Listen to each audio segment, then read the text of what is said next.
Friends, welcome to our channel mathematics success.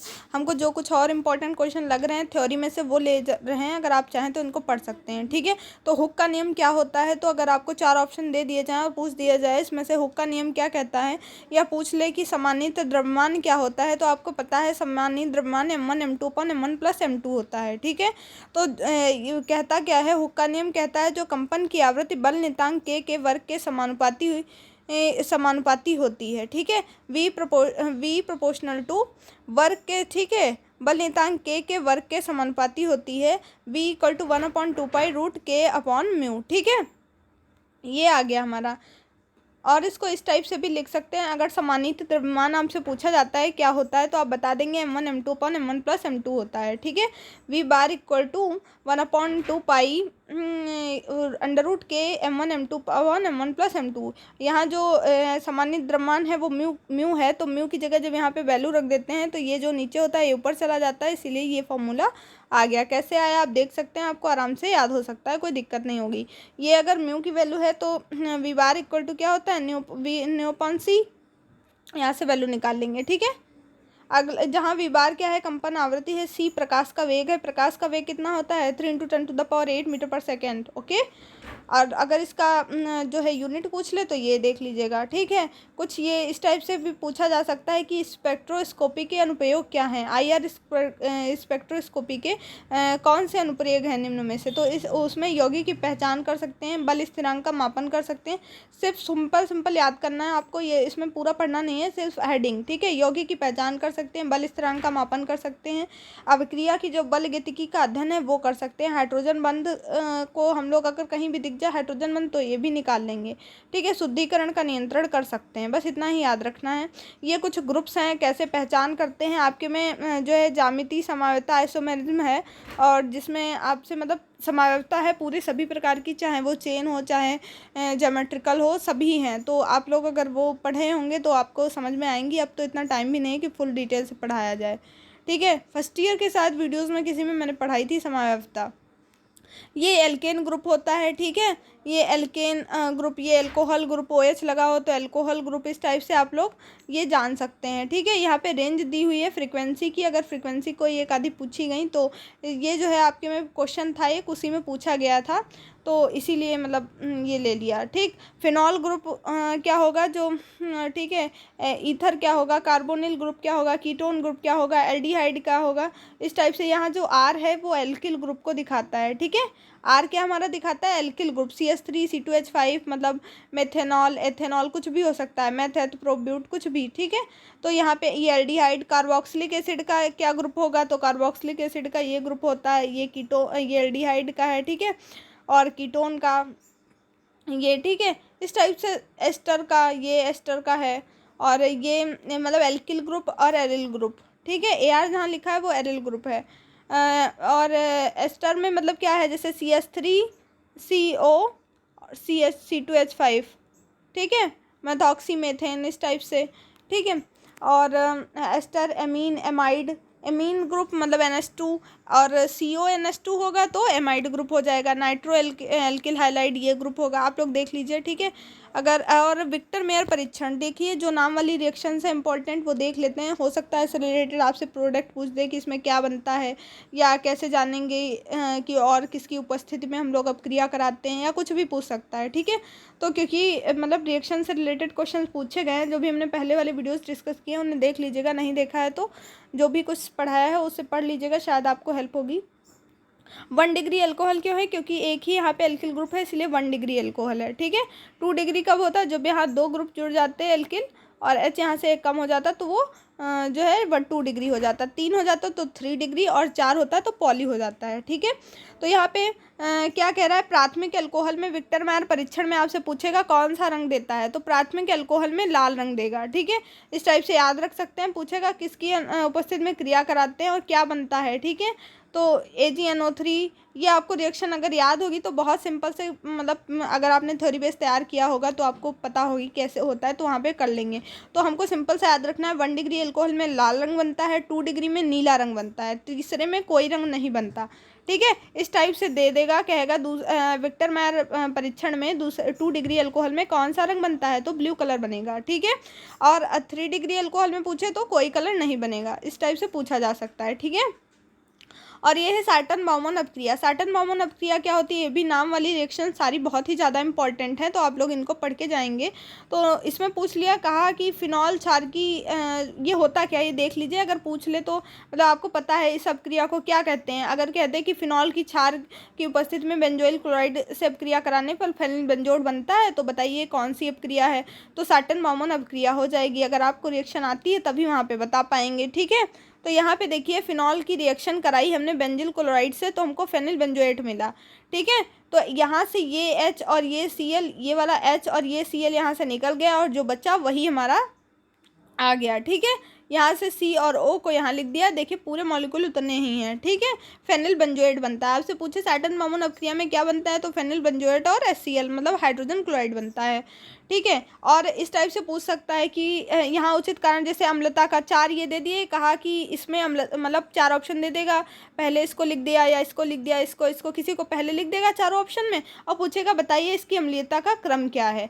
ठीक है, तो आपको पता होना चाहिए कि जिस अम्ल का Ka का मान जितना कम होगा वह उतना ही अधिक अम्लीय होगा। ठीक है, तो इसमें अम्लीयता का क्रम क्या होगा, यहाँ से देख लीजिए। ये देखिए अम्लीयता का क्रम, तो पहले P क्लोरोफिनॉल होगा, देन M होगा, देन O, देन फिनॉल होगा। ठीक है, तो पहले P वाला आएगा, फिर M आएगा, फिर O आएगा। आप लोग PMO ऑफिस सुना होगा ना, PMO office, prime minister office, तो आप याद कर लीजिए PMO ऑफिस, देन फिनॉल। ठीक है, PMO ऑफिस, तो आपको पहले PMO देखना है, जहाँ PMO का ये देखिए घटता हुआ क्रम है, सबसे ज़्यादा अम्लीयता P की, देन O की, और देन M की, देन O की। ठीक है, तो PMO ऑफिस आपको याद रखना है, और फिर फिनॉल ये बच्चा वाला। ठीक है, जहाँ आपको ये दिख जाए वहाँ आपको ये ऑप्शन लगा देना है, तो आप फिनॉल का। और अगर आपसे पूछे बढ़ता हुआ क्रम बताइए, तो आपको O पहले ये फिनॉल लिखा होगा, देन O वाला, फिर M वाला, फिर P वाला। आप याद रखेंगे PMO ऑफिस मतलब बड़े से छोटा, अब छोटे की तरफ जा रहे हैं। तो अगर वहाँ पे अगर पूछ ले आपसे कि बढ़ता हुआ क्रम बताइए, तो P ये जो है सबसे बड़ा होगा, तो सबसे बाद में P लिखा होगा, मतलब फिनॉल नहीं, P क्लोरोफिनॉल लिखा होगा। ठीक है, तो आप लोग इस टाइप से वहाँ पे समझ जाएंगे। ठीक है, उम्मीद करते हैं समझ में आ रहा होगा। पिक्रिक एसिड से रिलेटेड आपसे क्वेश्चंस पिछले पेपर्स में पूछे गए हैं, जो 2016 में ये ऑब्जेक्टिव हुआ था, तो वो जो पेपर हमने डिस्कस किया था उसमें ये था। ठीक है, तो पिक्रिक एसिड का फॉर्मूला याद कर सकते हैं। आपसे फिनॉल पूछ लिया जाए, निम्न में से फिनॉल का क्या सूत्र है, तो फिनॉल इस टाइप से फिनॉल का बनता है। ठीक है, पिक्रिक एसिड कैसे होता है, ये होता है पिक्रिक एसिड।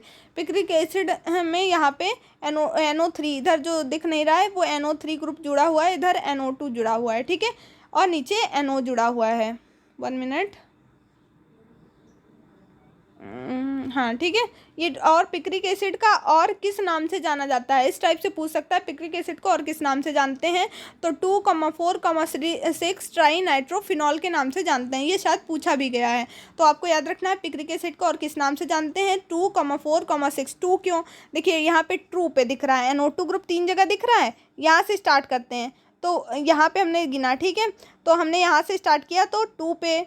ठीक है, देन 1 2 देखिए पैरा आर्थो ये पोजीशंस होती हैं, आपने पढ़ा होगा, नहीं पढ़ा है तो पैरा आर्थो पोजीशंस के अकॉर्डिंग यहाँ पे लिखा हुआ है। ठीक है, 2,4,6 नंबर पे। ठीक है, ये तो 6 हो गई, और ये 1 2 3 4 हो गई। ठीक है, तो 2,4,6 यहाँ से 1 ये है, देखिए ये वाला जो ग्रुप है ना 1, ये वाला ग्रुप 2 3 और ये वाला 4। ठीक है, इस टाइप से गिनेंगे। 2,4,6 ट्राई नाइट्रोफिनॉल पिक्रिक एसिड कहते हैं, इतना याद रखिए बस, बाकी ज़्यादा जानने की ज़रूरत नहीं है। ठीक है, तो विक्टर मायर परीक्षण हमारा हो गया, और साटन बाउमन रिएक्शन हमने समझ ली, अम्लीयता का क्रम समझ लिया। अब कैटिकॉल पूछ ले आपसे।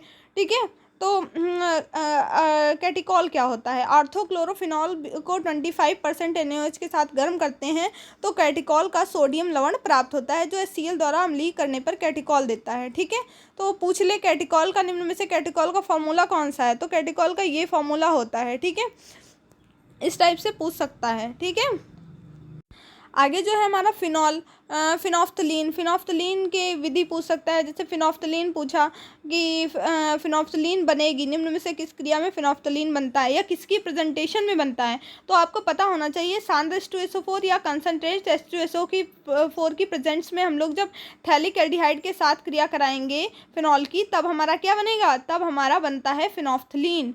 ठीक है, तो समझ गए। तो देखिए यहाँ पे 2 फिनॉल के मॉलिक्यूल ले लिए और हमारा इस टाइप से ये H2O निकल गया हमारा बाकी, और ये जुड़ गए, ये होता है हमारा फिनोफ्थलीन। बहुत इजी सा है ये। देखिए ये फिनॉल का होता है भाई, ये फिनॉल का है इतना फिनॉल, ये 2 फिनॉल।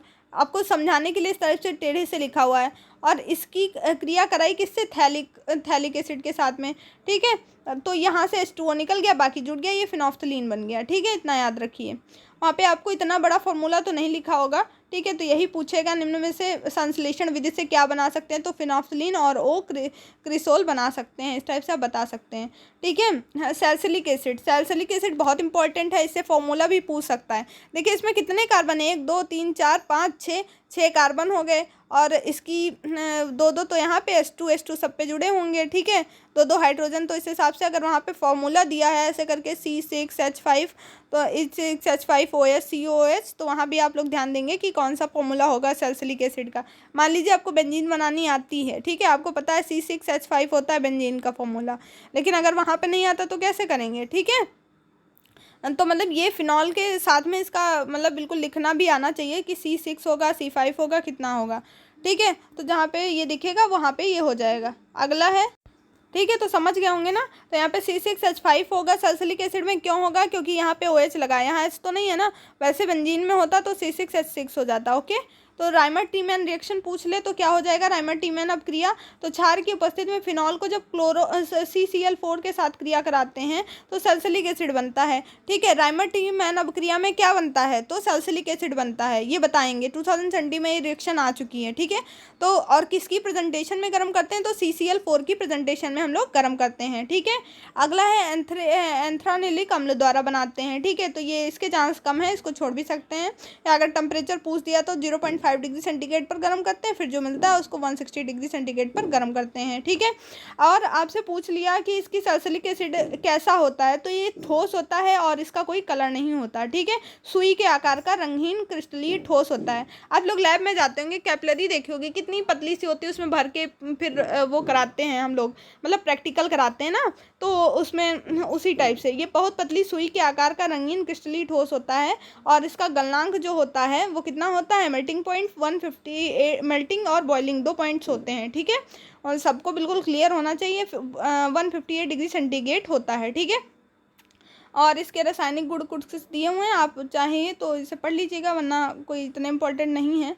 ठीक है, और यहाँ पे सिर्फ बेस भी पूछ सकता है, सिर्फ क्षार क्या होता है, सिर्फ क्षार से आप क्या समझते हैं, तो ये फॉर्मूला जो दिखा हुआ है C6H5CnHr। ठीक है, C6 इसको इस टाइप से लिखा होगा, C6H5HCnHCnR। ठीक है, तो ये हो गया हमारा, क्या होता है, ये सिर्फ बेस होता है, सिर्फ और कब देता है, जब एमीन बेंजील्डिहाइड की से संघनित होकर प्राथमिक एमीन की क्रिया बेंजील्डिहाइड के साथ कराएंगे तो सिर्फ क्षार देता है। ठीक है, और फिर कुछ इस टाइप से ये देख लेते हैं, एनिलीन और पैरा नाइट्रो एनिलीन में कौन अधिक क्षारीय है। 4 ऑप्शन दे देगा तो आपसे पूछेगा कि निम्न में से सत्य है या सत्य में, ऐसे पूछ सकता है। ठीक है, plus I effect, minus I, isomerism, मतलब आपने पढ़ा होगा तो आप लोग उसको, मतलब नहीं आता होगा तब भी कर पाएंगे, तो वो नहीं आता है तो फिर क्या, कल ही पेपर है आप लोगों का, कानपुर यूनिवर्सिटी का कल पेपर है ना केमिस्ट्री का, तो इसलिए एनिलीन अधिक क्षारीय है। ठीक है,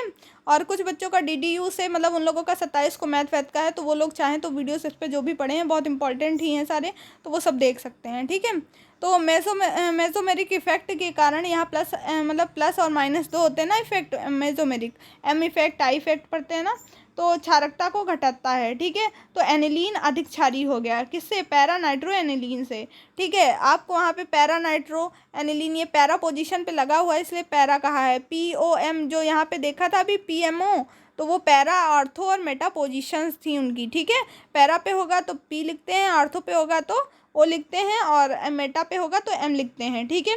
द्वितीयक एमीन प्राथमिक एमीन से अधिक क्षारीय होती है, वहाँ पे लिखा होगा क्रम क्या है, पहला लिखा होगा द्वितीय प्राथमिक द्वितीयक तृतीयक, फिर द्वितीयक प्राथमिक तृतीयक, तृतीयक प्राथमिक द्वितीयक, इस टाइप से ऑप्शन दिए होंगे। तो आपको पता है कि दूसरी प्राथमिक से ज़्यादा होगी तो तीसरी दूसरी से ज़्यादा होगी। तो जैसे जैसे उसमें एल्किल ग्रुप बढ़ते जाएंगे क्या होगा, क्षारीयता बढ़ती जाएगी। जितने एल्किल ग्रुप बढ़ेंगे उतनी ही क्षारीयता, जैसे NH3 में एको, जैसे NH3 ऐसे ही तो लिखते हैं इसको, इस टाइप से। इसमें कोई एल्किल ग्रुप नहीं है, ठीक। RnH2 मतलब यहाँ पे एक एल्किल ग्रुप बढ़ा, मतलब इसकी क्षारीयता बढ़ गई, ठीक है।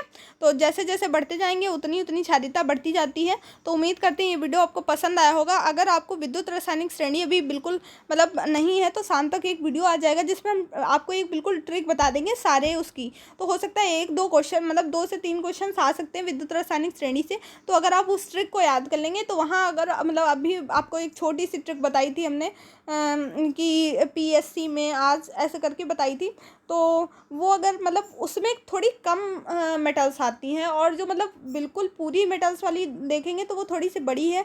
तो उसको एक सेपरेट वीडियो में हम लोग कवर कर सकते हैं। अगर आप लोगों की मतलब पढ़ना हो तो बताइएगा, तो मैं वो वीडियो डाल दूँगी। हालांकि जितनी बताई थी उससे भी वो सारे क्वेश्चन हो जाएंगे आपके आराम से, ठीक है।